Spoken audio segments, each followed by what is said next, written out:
Bonjour à tous et bienvenue à votre édition L'Info.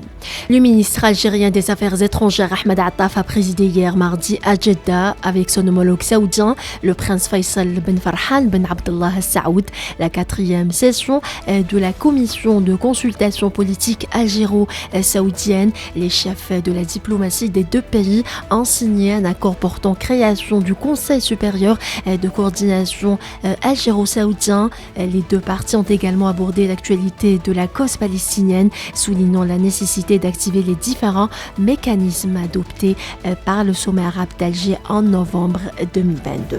Le chef de la diplomatie algérienne s'est entretenu hier à Jeddah avec son homologue tunisien Nabil Amar. Les deux ministres des deux pays frères ont saisi l'occasion pour évaluer le progrès réalisé en matière d'accomplissement des préparatifs des prochaines échéances bilatérales, notamment la grande commission mixte algéro-tunisienne. La société algérienne d'hydrocarbures Sonatrach a signé hier avec la société chinoise Wanhua Chemical un contrat à terme pour l'approvisionnement en GPL du complexe pétrochimique de cette société en Chine.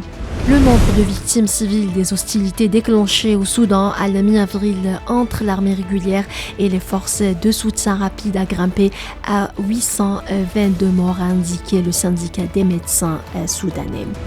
Le Canada est prêt à renforcer la coopération militaire avec les pays de la région Indo-Pacifique pour assurer la stabilité et la sécurité mondiale. C'est ce qu'a déclaré ce mercredi le Premier ministre canadien Justin Trudeau lors de son intervention devant l'Assemblée nationale de la Corée du Sud.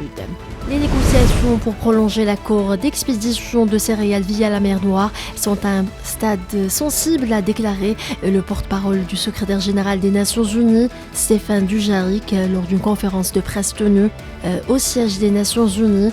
Dujarric a ajouté que le secrétaire général de l'ONU, Antonio Guterres, suivait la question de près et qu'il était en contact avec toutes les parties, faisant savoir que les pourparlers se poursuivaient à différents niveaux concernant l'accord qui doit expirer le 18 mai courant.